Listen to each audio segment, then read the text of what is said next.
महाशिव पुराण श्री उमा संहिता 9वां अध्याय। साधारण नारकीयता।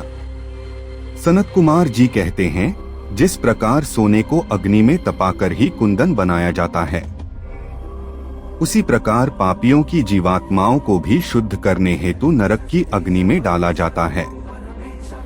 सर्वप्रथम पापियों के दोनों हाथों को रस्सियों से बांधकर उन्हें पेड़ पर उल्टा लटका दिया जाता है।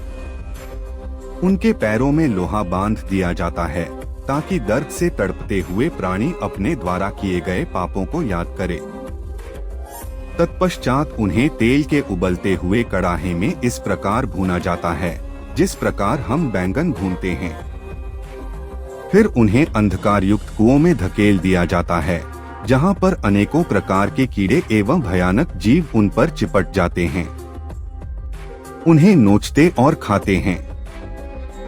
इस प्रकार पापी जीवों को अनेक प्रकार की यातनाएं भोगनी पड़ती हैं। फिर कुओं से निकालकर उन्हें पुनः नरक में फेंक दिया जाता है। वहां पर उनकी पीठ पर बड़े बड़े हथौड़े से, जो कि तपाए हुए होते हैं, उनकी पीठ को छलनी कर दिया जाता है।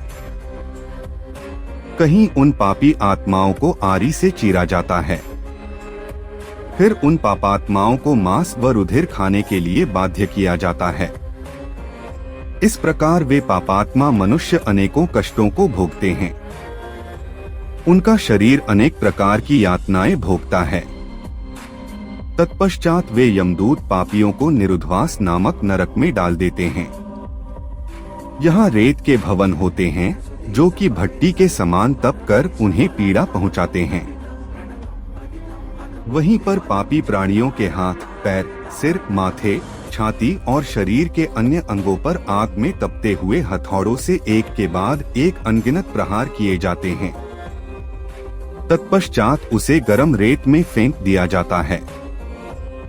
फिर गंदे कीचड़ में फेंक दिया जाता है। कुंभीपाक नामक नरक में पापात्माओं को तेल के जलते हुए कड़ाहों में पकाया जाता है।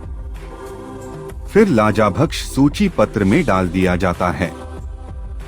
वहां इन्हें धधकती हुई अग्नि में फेंक दिया जाता है। फिर यमदूत अपने वज्र के समान कठोर प्रहारों से इन पापियों को छलनी करते हैं और उनके घावों पर नमक भर देते हैं।